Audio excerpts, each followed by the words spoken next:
Bharat Ratna doctor Bhimrao Ambedkar ಅವರಿಗೆ ಕೋಟಿ ಕೋಟಿ ನಮನ. ಇವರ ಜೀವನವನ್ನು ಆಧರಿಸಿ ಈ ಧಾರಾವಾಹಿಯನ್ನು ನಿರ್ಮಿಸಲಾಗಿದೆ.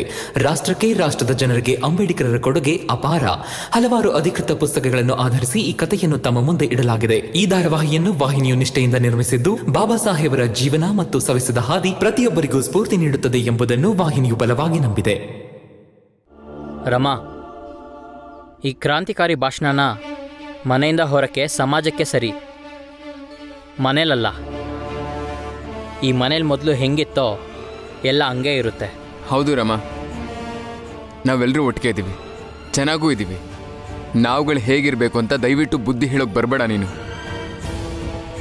ಲಕ್ಷ್ಮಿ, ನಡಿ ಇಲ್ಲಿಂದ. ಹೌದು ಕರುಣ, ಬಾ.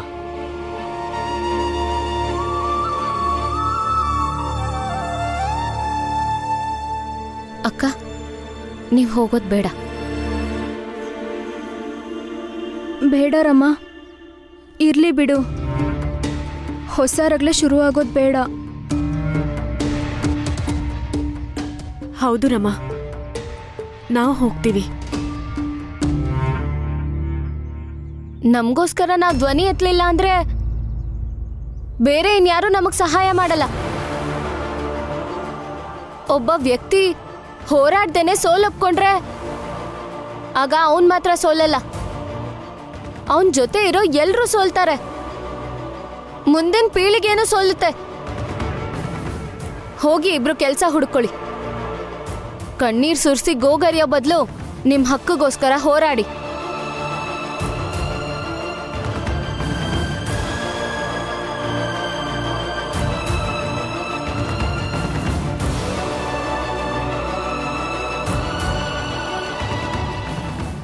ಏನಾಯ್ತು? ಯಾಕೆ ನಿಂತ್ಬಿಟ್ರಿ? ರಮನ್ ಮಾತು ಕೇಳಿಸ್ಲಿಲ್ವಾ ನಿಮ್ಗೆ? ನಾನ್ ಸೋಲಲ್ಲ. ನಾನ್ ಮುಂದಿನ ಪೀಳ್ಗೆನೂ ಕೂಡ ಸೋಲೋದಕ್ ಬಿಡಲ್ಲ.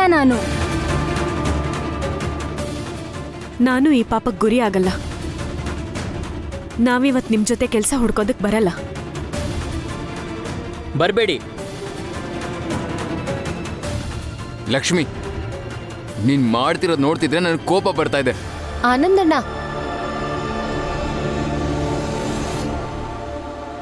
ಹೆಂಡತಿ ಮೇಲೆ ಕೈ ಮಾಡದೇ ಇರೋ ಮಾತ್ರಕ್ಕೆ ಅವಳಿಗೆ ಸಂಪೂರ್ಣ ಹಕ್ಕು ಕೊಟ್ಟಿದ್ದೀರಾ ಅಂತಲ್ಲ. ಸರಿ ಬಿಡು, ಇವರಿಬ್ರಿಗೂ ಹಕ್ಕಿನ ಪಾಠ ಹೇಳ್ಕೊಡು ನೀನು.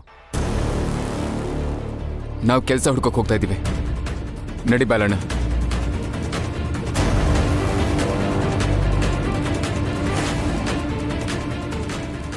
ಇವತ್ತಲ್ಲ ನಾಳೆ ಧ್ವನಿ ಎತ್ತಲೇಬೇಕಿತ್ತು.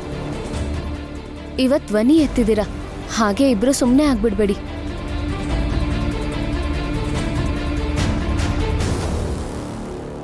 ನೋಡು ಜೀಜಾಬಾಯ್, ಹೀಗೆ ನನ್ನ ಪದೇ ಪದೇ ಹೆದರಿಸಿ ಸುಮ್ಮನಾಗ್ಸೋದಕ್ಕಾಗಲ್ಲ. ಹಾಗೆ ಬಲವಂತವಾಗಿ ನನ್ನ ಬಾಯಿ ಮುಚ್ಚೋದಕ್ಕೂ ಆಗಲ್ಲ. ತುಂಬ ದಿನ ನಡೆಯಲ್ಲ ಇದೆಲ್ಲ. ಒಂದಲ್ಲ ಒಂದಿನ ಕೊರಗಿ ಕೊರಗಿ ಸಾಯ್ತೀನಿ. ಇಲ್ಲ ಅಂದ್ರೆ ಸಿಡ್ದು ಹೇಳ್ತೀನಿ. ಗಂಡ ಆಗಿ ಹೆಂಡತಿ ವಿರುದ್ಧ ಹೇಗೆ ತಾನೇ ಸಿಡ್ದು ಹೇಳಕ್ ಸಾಧ್ಯ? ಬದಲಾಗಿ ಕೊರಗಿ ಕೊರಗಿ ಸಾಯೋದೇ ವಾಸಿ. ನೋಡಿ, ಸಾಯ್ತೀನಿ ಸಾಯ್ತೀನಿ ಅಂತ ಹೆದರ್ಸಕ್ ಬರಬೇಡಿ. ಅಲ್ದೆ ಅಂಥದ್ದೇನು ಮಾಡಿದ್ದೀನಿ ನಾನು ನಿಮಗೆ? ಪ್ರತಿ ಸಲ ನಾನು ನಿಮಗೆ ಇಷ್ಟೇ ಹೇಳೋದು, ವಯಸ್ಸಾಗಿದೆ ನಿಮಗೆ. ಈಗಲಾದರೂ ಗಂಡನಾಗಿ ನನ್ನ ಜೊತೆ ಸಂತೋಷವಾಗಿರಿ. ಮತ್ತೆ ಹೆಂಡತಿಯಾಗಿ ನಿಮ್ಮ ಸೇವೆ ಮಾಡೋ ಭಾಗ್ಯ ಕೊಡಿ ನನಗೆ. ಆರಾಮಾಗಿ ಕೂತ್ರೆ ಅಪರಾಧಿ ಆಗ್ತೀನಿ ನಾನು. ಭೀಮನ ಬಗ್ಗೆ ನಾನು ತುಂಬಾ ದೊಡ್ಡ ಕನಸನ್ನೇ ಕಟ್ಟಿದ್ದೀನಿ. ಅವನು ವಿದೇಶಕ್ಕೆ ಹೋಗೋದಕ್ಕೆ ಹಣನ ಹೊಂದಿಸ್ಬೇಕು ನಾನು. ಭೀಮನು ಸಿದ್ಧ ಇದ್ದಾನೆ, ಮನಸಾರೆ ಕೂಡ.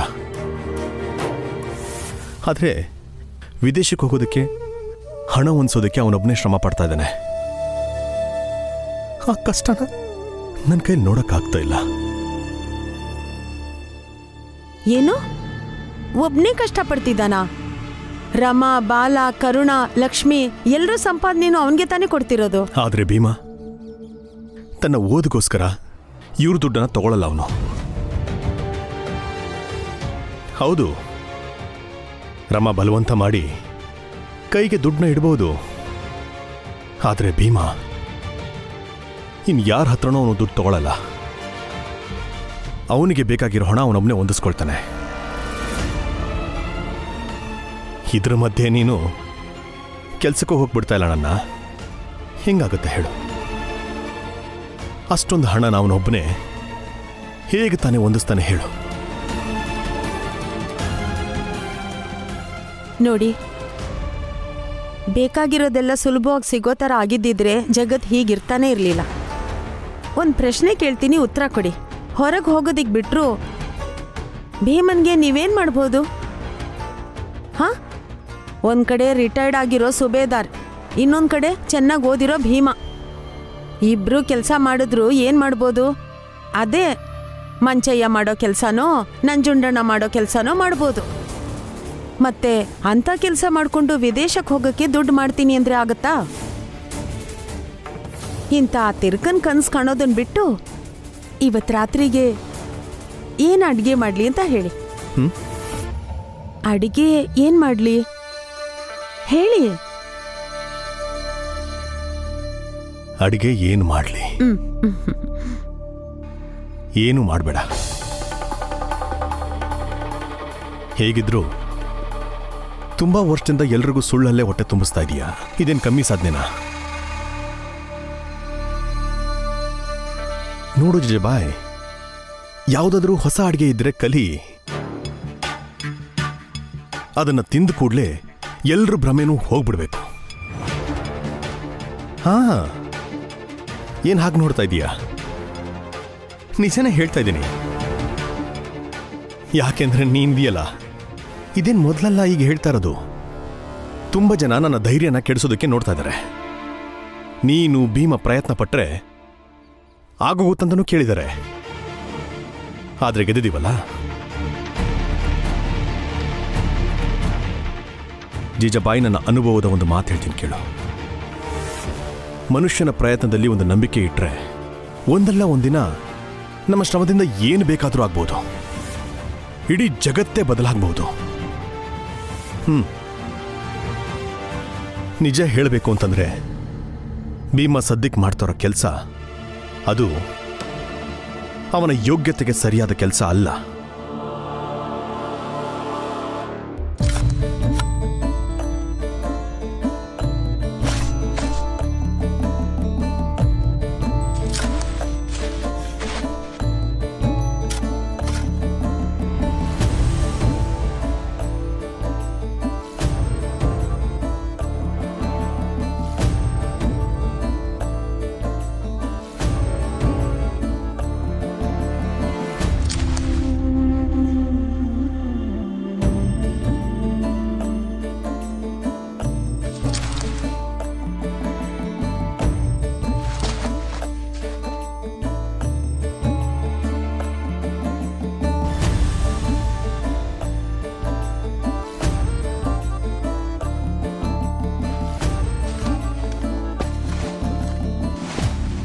ಹಾ ಜಿಜಾಬಾಯ್, ಒಂದಿನ ಬಂದೇ ಬರುತ್ತೆ.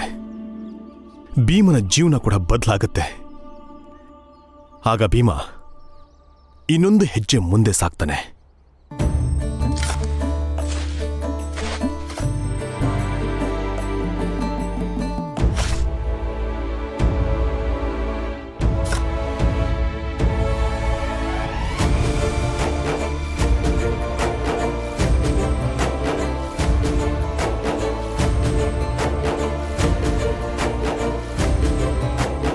ನಮಸ್ತೆ ಗುರುಗಳೇ. ನಮಸ್ತೆ ಭೀಮ್ರಾವ್. ಹೌದು, ನಾವು ಕೆಲಸದಲ್ಲಿ ಮೇಲು ಕೀಳು ಅಂತ ನೋಡಬಾರ್ದು, ನಿಜ. ಆದರೆ ನೀನು ಹೀಗೆ ಕೂಲಿ ಗಾರೆ ಕೆಲಸ ಮಾಡೋದು ನಿನ್ನ ಯೋಗ್ಯತೆಗೆ ತಕ್ಕನಾದ ಕೆಲಸ ಅಲ್ಲ. ಹೀಗೆ ಒಂದೊಂದೇ ಹೆಜ್ಜೆನ ಮುಂದೆ ಇಡ್ತಾನೆ. ಅವನ ಜೀವನದಲ್ಲಿ ಮತ್ತಷ್ಟು ಯಶಸ್ಸನ್ನು ಪಡಿತಾನೆ. ಅವನ ಗುರಿನ ತಲುಪ್ತಾನೆ. ಅವನು ಸಾಧಕ ಅನಿಸ್ಕೊಳ್ತಾನೆ. ನಿಮ್ಮ ಮಾತು ನಿಜ. ಮತ್ತೆ ಭೀಮ ನಮ್ಮ ಜೊತೆ ಕೆಲಸ ಮಾಡೋದು ನಮಗೂ ಇಷ್ಟ ಇಲ್ಲ. ಆದರೆ ಏನು ಮಾಡಲಿ ಗುರುಗಳೇ, ನನಗೆ ಯಾರೂ ಕೆಲಸ ಕೊಡ್ತಾ ಇಲ್ಲ. ಈ ಹೊತ್ತಿಗೆ ನಾನು ಕೆಲಸ ಮಾಡೋದು ತುಂಬ ಅನಿವಾರ್ಯ. ಕೆಲಸ ಅನಿವಾರ್ಯ ಇರ್ಬೋದು ಭೀಮಾ, ಹಾಗನ್ ಮಾತ್ರಕ್ಕೆ ನೀನ್ ನಿನ್ನ ಯೋಗ್ಯತೆನ ಮರಿಬೇಕು ಅಂತಿಲ್ವಲ್ಲ. ನೀನ್ ಹೀಗೆ ಗಾರೆ ಕೆಲಸ ಮಾಡೋದನ್ನ ನೋಡೋದಕ್ಕೆ ನನಗೆ ತುಂಬ ದುಃಖ ಆಗುತ್ತೆ. ನೀನ್ ಗಾರೆ ಕೆಲಸ ಮಾಡಕ್ ಬರ್ತೀಯ ಅಂತ ನಾನು ಊಹೆ ಕೂಡ ಮಾಡಿರ್ಲಿಲ್ಲ. ನಿನ್ನ ಯೋಗ್ಯತೆನ ನೀನೇ ಮರ್ತೋಗಿದ್ಯಾ ಭೀಮಾ. ನೀನು ಜನ್ಮ ತಾಳಿರೋದು ಇಂಥ ಕೆಲಸ ಮಾಡೋದಕ್ಕಲ್ಲ. ನೀನು ಜನ್ಮ ತಾಳಿರೋದೆ ದೀನರಿಗೆ ಸಹಾಯ ಹಸ್ತ ಚಾಚೋದಕ್ಕೆ, ಹಾಗೂ ಅವ್ರಿಗೆ ಸರಿಯಾದ ದಿಕ್ ತೋರಿಸಿ ಅವ್ರ ಜೀವನ ಉದ್ಧಾರ ಮಾಡೋದಕ್ಕೆ. ನೀನ್ ನೋಡಿದ್ರೆ ನಿನ್ನ ಯೋಗ್ಯತೆನೇ ಮರ್ತಂಗಿದೆ. ನಿನ್ನ ಯೋಗ್ಯತೆಗೆ ತಕ್ಕಂತ ಕೆಲಸ ಖಂಡಿತ ಸಿಗುತ್ತೆ ನಿಂಗೆ. ನಡಿ ನನ್ನ ಜೊತೆ. ಆದ್ರೆ ಎಲ್ಲಿಗೆ? ಸಾಹೇಬ್ರು ಹೇಳಿದ್ರಲ್ಲ ಹೋಗು. ನೀನ್ ಇಲ್ಲಿಂದ ದೂರ ಹೋಗಿ ಬೇರೆ ಎಲ್ಲಿ ಕೆಲಸ ಮಾಡಿದ್ರು ಈ ಗಾರೆ ಎತ್ತೋದಾದ್ರೂ ತಪ್ಪುತ್ತೆ. ಬಾ.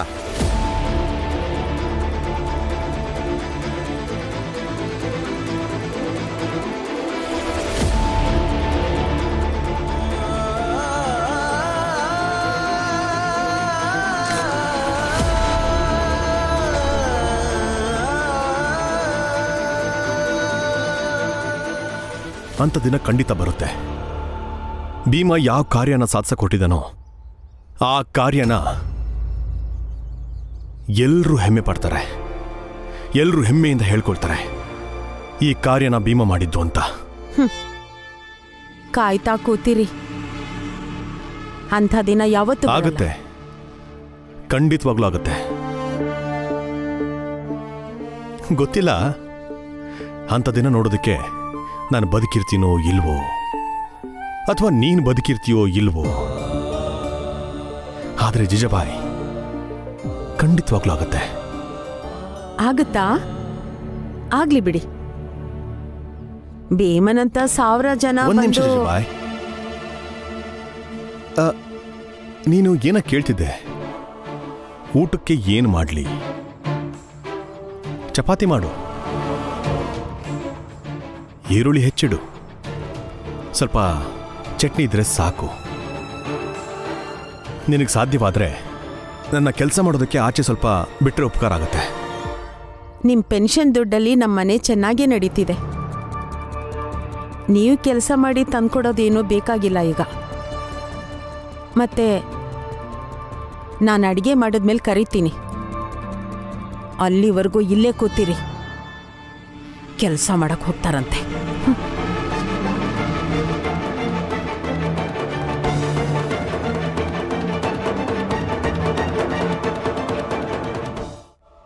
ನಾನು ಲಕ್ಷ್ಮಿ ಮಾಡಿದ್ರಲ್ಲೇನಾದ್ರೂ ತಪ್ಪಿದ್ಯಾ? ನೀವಿಬ್ರು ತಗೊಂಡಿರೋ ನಿರ್ಧಾರ ಸರಿಯಾಗೇ ಇದೆ. ಆದ್ರೆ ಅಕ್ಕ, ನೀವ್ ಈ ಥರ ಯಾಕೆ ಕೇಳ್ತಿದ್ದೀರಾ? ಯಾಕಂದ್ರೆ ಅವ್ರನ್ನ ಮದ್ವೆ ಆದಾಗಿಂದ ನೋಡ್ತಿದ್ದೀನಿ. ಕೆಲ್ಸ ಹುಡ್ಕಕ್ ಹೋಗ್ತೀನಿ ಅಂದ್ರೆ ಯಾವತ್ತೂ ಕೋಪಿಸ್ಕೊಂಡವ್ರಲ್ಲ. ಆದ್ರೆ ಅವ್ರು ಹೇಳ್ದಂಗೆ ಕೇಳಲಿಲ್ಲ ಅಂದ್ರೆ ತುಂಬಾ ಕೋಪಿಸ್ಕೋತಾರೆ. ಎಷ್ಟು ಧೈರ್ಯ ಈ ಕರುಣಾಗೆ. ಬಾಲಣ್ಣ, ಯಾಕಿಷ್ಟೊಂದು ಕೋಪ? ಕೋಪ ಸ್ವಲ್ಪ ಕಡಿಮೆ ಮಾಡ್ಕೋ. ಕೋಪ ಬರ್ದೆ ಇನ್ನೇನು ಬರುತ್ತೆ? ಎಷ್ಟು ಧೈರ್ಯ ಈ ಕರುಣಾಗೆ. ನಾನು ಹೇಳಿದ ಮೇಲೂ ನನ್ನ ಜೊತೆ ಕೆಲಸ ಹುಡ್ಕಕ್ಕೆ ಬರಲಿಲ್ಲ. ಬಾಲಣ್ಣ, ಇಷ್ಟಕ್ಕೆಲ್ಲ ಕಾರಣ ರಮ. ಅದಕ್ಕೆ ನಾವ್ಯಾಕೆ ಸಮಯ ಹಾಳು ಮಾಡ್ಕೋಬೇಕು? ನಡಿ, ಯಾವ್ದಾರು ಕೆಲಸ ಹುಡ್ಕೋಣ. ಸಾಯಿಲಿ ಅತ್ಲ ಕೆಲಸ. ಗಂಡ ಹೆಂಡತಿ ಮಧ್ಯೆ ಸಂಬಂಧನೇ ಸರಿ ಇಲ್ಲ ಅಂದಮೇಲೆ ಅವ್ರಿಗೋಸ್ಕರ ಕೆಲಸ ಮಾಡೇನು ಪ್ರಯೋಜನ? 2 ಕಾಸು ಸಂಪಾದನೆ ಮಾಡೇನು ಬಂತು ಪ್ರಯೋಜನ?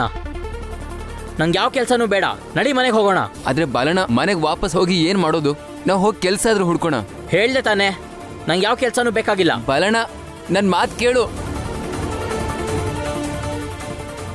ನಾನಂತೂ ಕೆಲಸ ಹುಡ್ಕೋಕ್ ಹೋಗ್ತೀನಿ.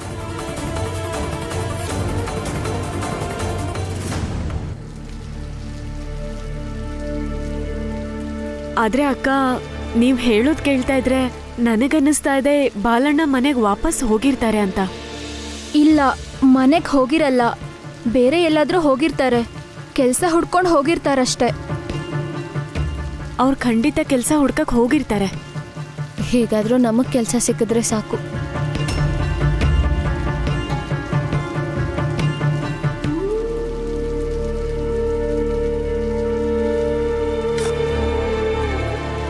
ಅಕ್ಕ, ಅಲ್ಲಿ ಕೇಳೋಣ, ನಮಗ್ ಕೆಲ್ಸ ಸಿಗ್ಬೋದು. ಆದ್ರೆ ರಮಾ, ಮಳೆ ಜೋರಿದೆ. ಅವರು ಕೆಲಸ ಮಾಡ್ತಿದಾರಲ್ಲ, ನಾವು ಕೆಲಸ ಮಾಡಿದ್ರಾಯ್ತು. ಸರಿ ನಡಿ. ಸರಿ.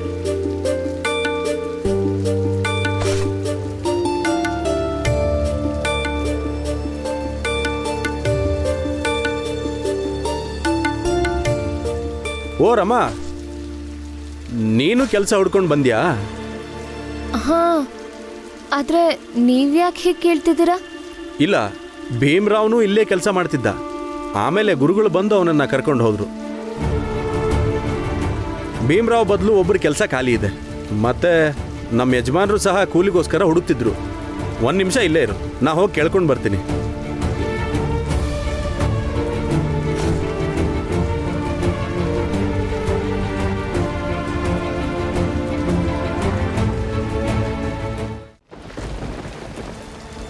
ಯಜಮಾನರು ಮಾಡ್ಲಿ ಅಂದ್ರು.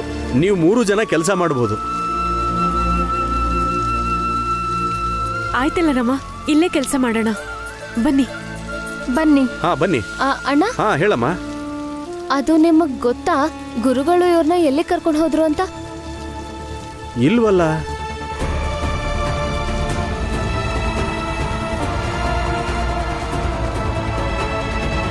ನಮಸ್ತೆ. ನಮಸ್ತೆ. ನಾನು ಇವನ್ ಬಗ್ಗೆನೇ ಮಾತಾಡಿದ್ದಿದ್ದು. ನಿನ್ನೆ ನಿಮ್ಮ ಪ್ರೆಸ್ ಮಾಲೀಕರ ಹತ್ರ ನಾನು ಮಾತಾಡಿ ನಿಮ್ಗೊಂದು ಪತ್ರ ಕೊಟ್ಟಿದ್ನಲ್ಲ, ಅದು ಇವನ ವಿಷಯಕ್ಕೇನೆ. ಓದು ಬರಹ ಕಲ್ತಿದ್ದಾನ? ಗ್ರ್ಯಾಜುಯೇಷನ್ ತನಕ ಓದನ್ನ ಪೂರ್ತಿ ಮಾಡಿ ಮುಗಿಸಿದ್ದಾನೆ ಮತ್ತು ಮುಂದಕ್ಕೆ ಓದಬೇಕು ಅಂತಿದ್ದಾನೆ. ಅಷ್ಟೊಂದು ಓದ್ ಏನ್ ಮಾಡ್ಬೇಕು ಅಂತಿದ್ಯಾ? ನೀವು ಈ ಆಫೀಸಲ್ಲಿ ಏನು ಮಾಡ್ತೀರೋ ಅದನ್ನೇ ಮಾಡ್ತೀನಿ. ನನಗೆ ಅರ್ಥ ಆಗ್ಲಿಲ್ಲ. ನೀವು ಜನರಲ್ಲಿ ಜಾಗೃತಿಯನ್ನು ಮೂಡಿಸ್ತೀರ. ಒಂದು ವಿಷಯದ ಬಗ್ಗೆ ಜನರಲ್ಲಿ ಒಂದು ವಿಮರ್ಶೆ ಹುಟ್ಟಾಕಿಸ್ತೀರ. ಅಲ್ಲದೆ ಎಷ್ಟೋ ಸಮಸ್ಯೆಗಳಿಗೆ ಪರಿಹಾರ ಕೊಡಿಸ್ತೀರ. ಇದೇ ಥರ ನಾನು ಚೆನ್ನಾಗಿ ಓದಿ ನಮ್ಮ ಜಾತಿ ಜನರಲ್ಲಿ ವಿದ್ಯೆ ಬಗ್ಗೆ ಜಾಗೃತಿ ಮೂಡಿಸ್ತೀನಿ. ಜೀವನದಲ್ಲಿ ಉದ್ಧಾರ ಆಗೋದು ಹೇಗೆ ಅನ್ನೋದ್ರ ಬಗ್ಗೆ ತಿಳಿಸ್ತೀನಿ. ಓಹೋ, ಈ ಆಫೀಸಲ್ಲಿ ನಿನ್ ಕೆಲಸ ಏನು ಅಂತ ಗೊತ್ತಾ? ಏನು ಅಂದ್ರೆ, ಈ ಆಫೀಸಿಗೆ ಹೊರಗಿಂದ ಬರೋ ಬಂಡಲ್ಸ್ ಏನಿರುತ್ತೋ ಅದನ್ನ ಎತ್ತಿಡಿಸ್ಬೇಕು. ಎಷ್ಟು ಬಂತು, ಎಷ್ಟು ಹೋಯ್ತು, ಯಾರು ತಗೊಂಡೋದ್ರು ಅದನ್ನೆಲ್ಲ ಲೆಕ್ಕ ಬರೆಯೋ ಕೆಲಸ. ಮತ್ತೆ ಈ ಕೆಲಸನೆಲ್ಲ ಮಾಡೋದಕ್ಕೆ ಗ್ರಾಜ್ಯುಯೇಷನ್ ಅವಶ್ಯಕತೆ ಏನೂ ಇಲ್ಲ.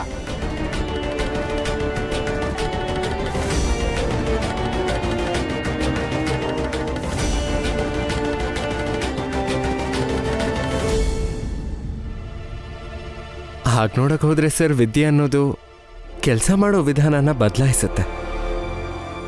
ಅಲ್ಲದೆ ಪ್ರತಿಫಲ ಕೂಡ ಚೆನ್ನಾಗೇ ಇರುತ್ತೆ. ಅದೇನು ಅನ್ಕೊಂಡು ಶುರು ಮಾಡ್ತೀಯೋ ಮಾಡು, ಆದ್ರೆ ನಮ್ದೊಂದು ಷರತ್ತಿದೆ.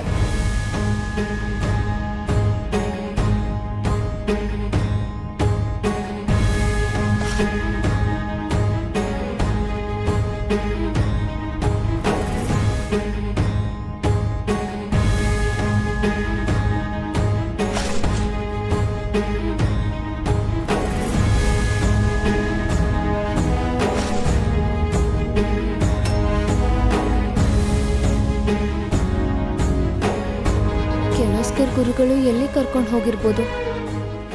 ಅವರು ಎಲ್ಲಿ ಕರ್ಕೊಂಡು ಹೋಗಿದಾರೋ ಅಲ್ಲಿ ಇವ್ರಿಗೆ ಕೆಲಸ ಸಿಕ್ಕಿರ್ಬೋದಾ?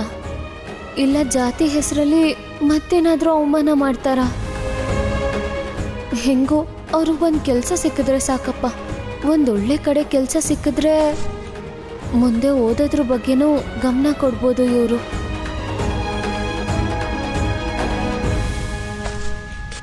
ಷರತ್ತ? ಆದರೆ ನಾವು ಮಾತಾಡಿದಾಗ ಯಾವ ಷರತ್ತು ಇರ್ಲಿಲ್ವಲ್ಲ. ಆದ್ರೆ ಇವಾಗಿದೆ. ಹೇಳಿ, ಷರತ್ ಹೇಳೋ ಅಥವಾ ಇಲ್ಲಿಂದ ಹೋಗ್ತಿರೋ? ನೋಡಿ, ಹುಡುಗ ಕಷ್ಟಪಡೋ ಹುಡುಗ ಅಲ್ಲದೆ ತುಂಬ ಬುದ್ಧಿವಂತ ಕೂಡ. ಗುರುಗಳೇ ಹೇಳಿ, ಏನು ನಿಮ್ಮ ಷರತ್ತು? ಅದೇ, ನೀನು ಈ ಪ್ರೆಸ್ಸಲ್ಲಿ ಕೆಲಸ ಏನೋ ಮಾಡ್ಬೋದು, ಆದ್ರೆ ಅಪ್ಪಿ ತಪ್ಪಿನೂ ಇಲ್ಲಿರೋ ಯಾವುದೇ ಪೇಪರ್ಗೂ ಕೈ ಹಾಕಬಾರ್ದು, ಓದ್ಲೂಬಾರ್ದು, ಮತ್ತೆ ಅವುಗಳನ್ನ ತಗೊಂಡು ಹೋಗ್ಬಾರ್ದು.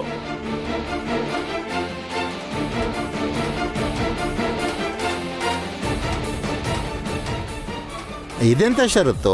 ಅದನ್ನ ನಾನು ಹೇಳ್ತೀನಿ.